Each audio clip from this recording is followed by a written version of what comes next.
Coucou, bonjour la famille, bienvenue sur la Grande Découverte TV. Dans au côté de la famille, au like, au partager.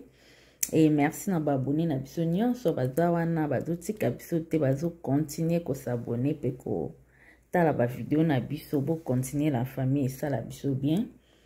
Lelo bino nyonso boyebi lelo les 4.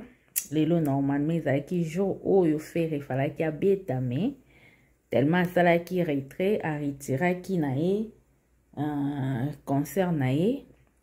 et bah qui ko changer bah ko changer les sus et après ça tout est comme on a payé fali poupa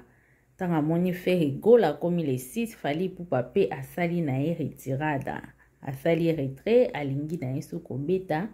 les 6 t et na tongo ya lelo tanto la muki message yango yo na cheli bino mo bozomo na message wana et komi bazu place ya fali ba pesi yango fere donc veut dire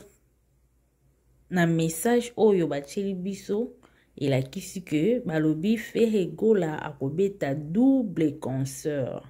donc akobeta na stade des martyrs akobeta pe na palais akobeta na palais du peuple et akokende ko clôturer pe na stade des martyrs. Or, toyebi fali pour pas falloir ki abeta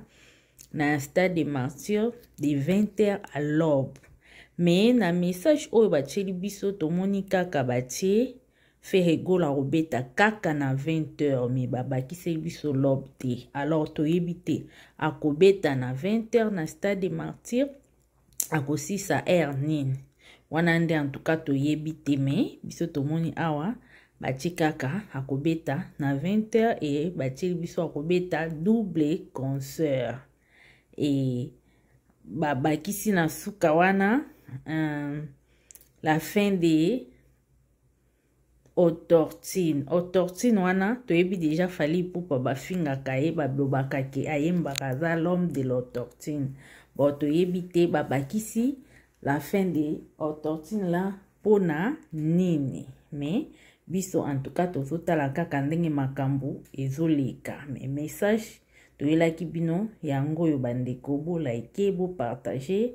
vidéo na biso pe na ba o nyonso na ba s'abonner te bo s'abonner mais biso tozala toujours wana au milieu du village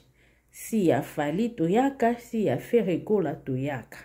est-ce que fali poupa asali bien ndenge asali na retirada ou pas wana bandeko bino moko bo juger et tomonani mbala sima bisous bye à la prochaine.